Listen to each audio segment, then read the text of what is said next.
नमस्कार। आज हम एक ऐसे क्षेत्र पर बात करने जा रहे हैं जो अपनी जिंदादिली, अपनी संस्कृति के लिए जाना जाता है। पर आजकल काफी मुश्किलों से घिरा हुआ है पंजाब, भारत वाला भी और पाकिस्तान वाला भी। हाँ, बिल्कुल। हमारे पास जो जानकारी है वो ऊपर से देखने पर तो हाल की बाढ़ के तबाही पर बात करती है, लेकिन जैसे ही थोड़ा गहरा उतरते हैं तो लगता है कि ये सिर्फ पानी का मामला नहीं है, मतलब कुछ और भी परतें हैं इसमें। सही कहा।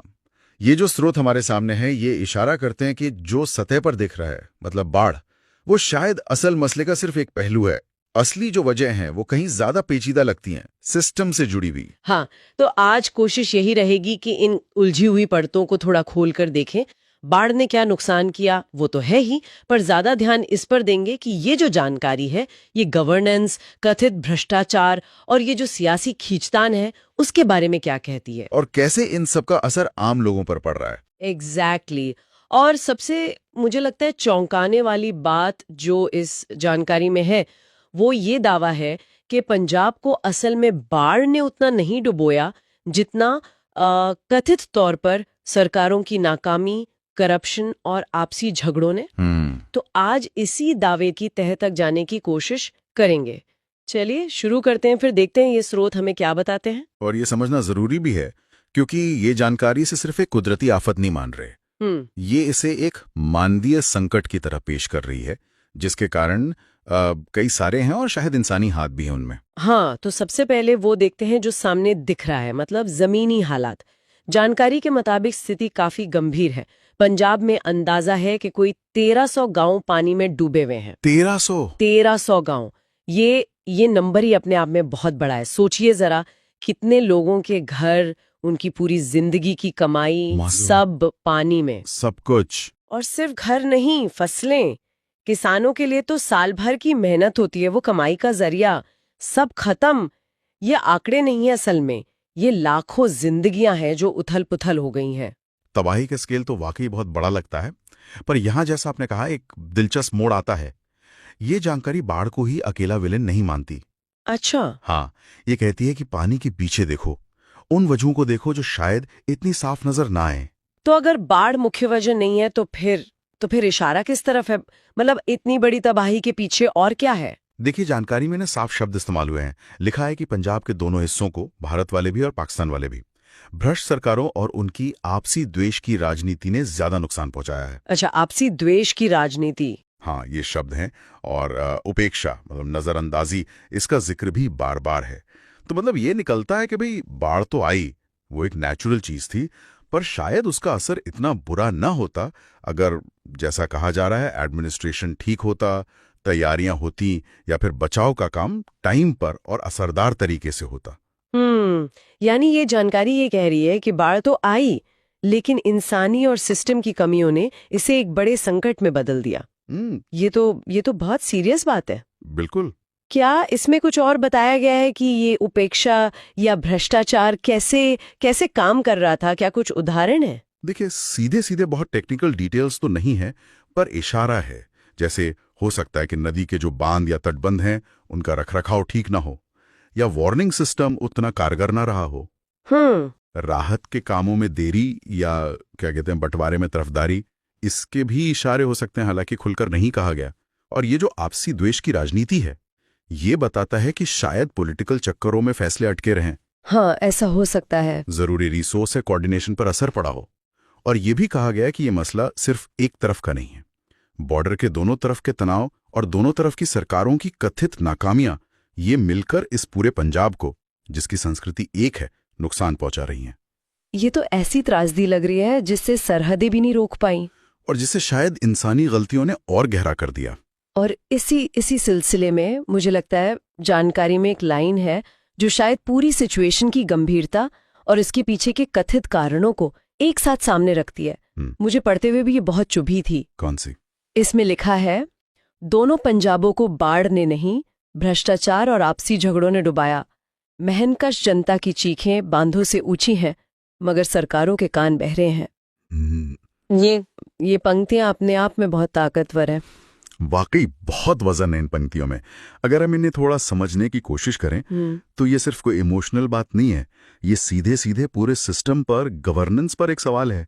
एक तीखा सवाल। बिल्कुल। जब कहा जाता है कि चीखें बांधों से ऊंची हैं, तो ये सिर्फ आवाज की बुलंदी नहीं है, ये लोगों की तकलीफ, उनकी जो मदद की पुकार है, उसकी शिद्दत दिखा रहा है। हाँ। बांध, जो पानी रोकने के सिंबल है, उनसे भी ज्यादा ऊंची आवाज है लोगों के दुख की। और फिर ये कहना कि सरकारों के कान बहरे हैं, ये जानकारी के हिसाब से सीधे सीधे एडमिनिस्ट्रेशन की कथित बेरुखी, उनकी जवाबदेही की कमी की तरफ इशारा है कि भाई संकट कितना भी बड़ा हो, सुनने वाला ही ना हो तो मदद कैसे पहुंचेगी। और ये मेहनकश जनता का जिक्र भी ये बार बार आ रहा है। ऐसा लगता है कि जानकारी खास तौर पर ये बताना चाह रही है कि सबसे ज्यादा पिस कौन रहा है इस सब में। हाँ, ये बहुत जरूरी पॉइंट है।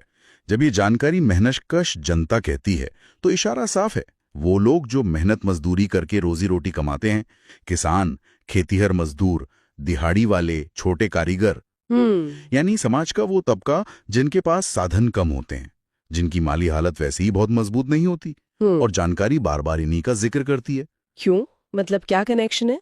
कनेक्शन ये है कि जब सिस्टम में कथित तौर पर करप्शन होता है या पॉलिटिकल झगड़े होते हैं या लापरवाही होती है, तो उसकी सबसे पहली और सबसे गहरी मार इन्हीं लोगों पर पड़ती है, जिनके पास पहले ही कम है।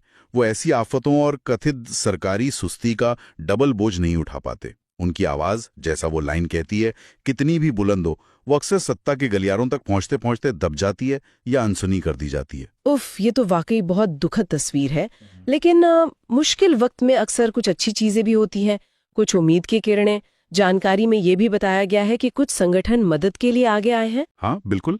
जैसे all India youth federation AIYF और all India students federation ASFS, इनकी हरियाणा यूनिट ने कहा है कि वो पंजाब के बाढ़ पीड़ितों के साथ खड़े हैं। ये एक अच्छी पहल है पड़ोसी राज्य के नौजवानों की तरफ से। हाँ, और इस तरह की जो एकजुटता दिखती है, इसके भी अपने मायने होते हैं। ये सिर्फ एक हमदर्दी का इजहार नहीं है। और आजकल का तरीका भी है। जानकारी में #WeStandWithPunjab हैशटैग का भी जिक्र है। अच्छा। हाँ, तो ये दिखाता है कि लोग सिर्फ जमीन पर नहीं बल्कि सोशल मीडिया पर भी आवाज उठा रहे हैं, सपोर्ट दिखा रहे हैं। शायद अधिकारियों पर एक तरह का दबाव भी बनाने की कोशिश हो। बिल्कुल। और ये जो सिविल सोसाइटी का रिएक्शन है, चाहे वो संगठनों के जरिए हो या हैशटैग से, ये एक अहम सवाल भी उठाता है, जैसा इस जानकारी के टोन से लगता है। क्या सवाल? सवाल ये कि जब सरकारी सिस्टम पर कथित नाकामी या सुस्ती के इल्जाम लग रहे हों, तब आम लोगों के ग्रुप्स और पड़ोसी राज्यों के युवाओं का ऐसे आगे आना क्या दिखाता है? क्या ये सिर्फ संकट की गंभीरता बताता है, या फिर ये उस खालीपन को भरने की कोशिश है जो शायद सरकारी कोशिशों में महसूस किया जा रहा है? बात तो सही है। जानकारी सीधे तौर पर यह नतीजा नहीं निकालती, पर सोचने पर मजबूर करती है। ये कम से कम जमीनी स्तर पर जो एक मानवीय जुड़ाव है और मिलकर कुछ करने की जो ताकत है, उसे तो उजागर करती ही है। ये दिखाता है कि जब सिस्टम लड़खड़ाता हुआ लगता है तो लोग अक्सर एक दूसरे का सहारा बनते हैं। तो अगर हम इस पूरी बातचीत को समेटें तो क्या तस्वीर बन रही है? ये जो जानकारी हमारे पास है, इसके हिसाब से पंजाब में जो हो रहा है वो सिर्फ एक कुदरती आफत नहीं है। नहीं, बिल्कुल नहीं। हाँ, बाढ़ एक बहुत बड़ा फैक्टर है, लेकिन कहानी उससे कहीं ज्यादा पेचीदा है।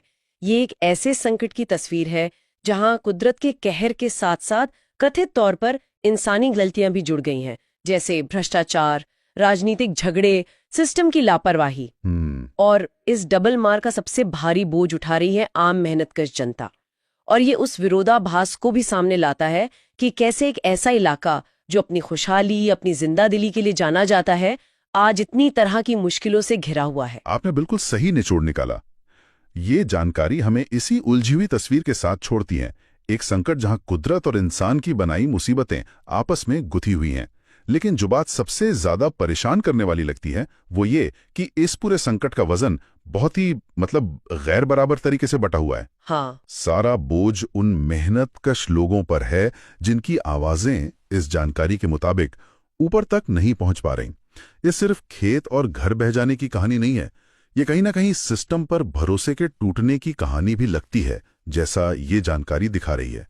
ये उस कमजोरी को भी सामने लाती है जो शायद खुशहाल दिखने वाली सतह के नीचे कहीं छुपी हुई थी और इस आफत ने उसे उघाड़ दिया। और आखिर में ये पूरी चर्चा हमें एक जरूरी सवाल पर लाकर छोड़ देती है। शायद हम सबको इस पर सोचना चाहिए।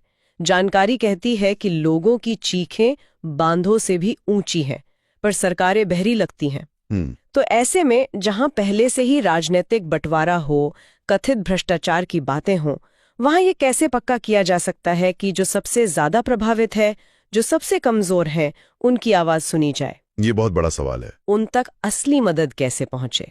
और आगे के लिए ऐसी त्रासदियों को या कम से कम उनके इंसानी असर को कैसे रोका जा सकता है? ये कुछ ऐसे सवाल हैं जो ये जानकारी हमारे जहन में छोड़ जाती है। शायद इन पर सोचना ही आगे का रास्ता दिखाए।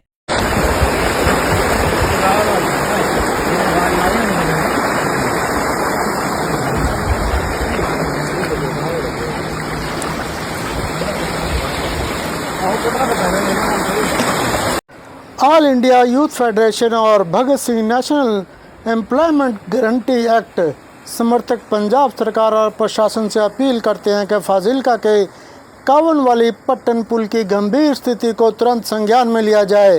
पुल में फंसे पेड़ पौधे, झाड़ियां और मृत जानवर न केवल पानी के बहाव को रोक रहे हैं, बल्कि आसपास के गांव में बाढ़ का खतरा और ज़्यादा बढ़ा हुआ है। हम स्पष्ट कहना चाहते हैं कि यह समय केवल निरीक्षण करने का नहीं, यह समय ठोस कार्रवाई का है। जेसीबी मशीनें लगवाकर पुल को तुरंत साफ करवाया जाए और लोगों की ज़िंदगी व संपत्ति को सुरक्षित किया जाए। हम पंजाब की जनता के साथ खड़े हैं। हम प्रशासन से मांग करते हैं कि आज ही कदम उठाए जाएं। कल का इंतज़ार अब संभव नहीं। यह हमारी सामूहिक अपील है। जनता की सुरक्षा सर्वोपरि है। AIYF बनेगा। We stand with Punjab, Bhagat Singh national employment guarantee act, all India youth federation, Bhagat Singh, Ashfaq Ullah Khan, revolutionary